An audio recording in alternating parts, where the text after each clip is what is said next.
السلام عليكم.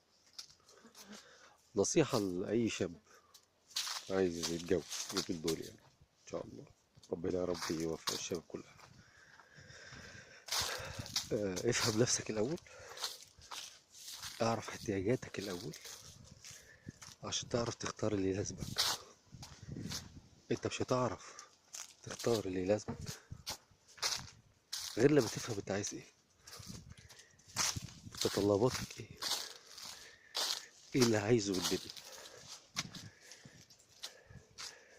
ما تبقاش نفسك في واحدة متدينة قوي وتاخدها بس مش متدينة، ومستني اللي انت آه، تخليها متدينة. لا، وانت مش ابن تيمية ولا الا محقين يعني. او العكس، عايزها منفتحة وعايشة الحياة وتختارها متدينة منغلقة شوية. طب هتجيب لك منين؟ ما تربتش هي على كده، ما تعرفش ده.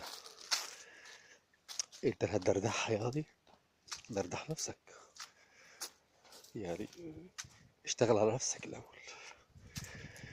عشان كده بقول لك ما تبقاش انت تطلعاتك وامنياتك حاجة وتختار حاجة تانية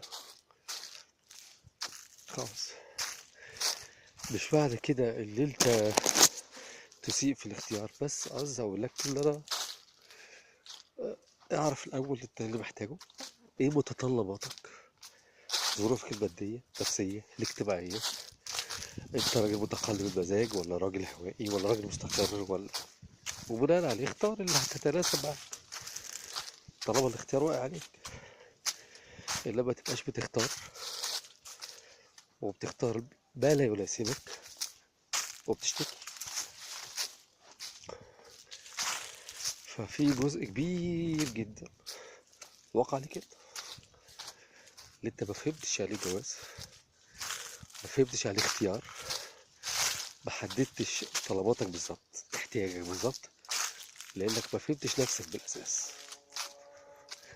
فهم نفسك، اعرف نفسك، انجح، فكر، شوف طموحك فين، حاول فيه واجري عليه، وان شاء الله هتبقى ربنا يبعت لك صاحبة نصيب، وهتبقى هي اللي عايزاك وبتمنياك، وانت ان شاء الله تبقى انت كمان عايزها تتمناها، عشان ما تظلمش نفسك وتظلم واحدة تانية معاك. السلام عليكم.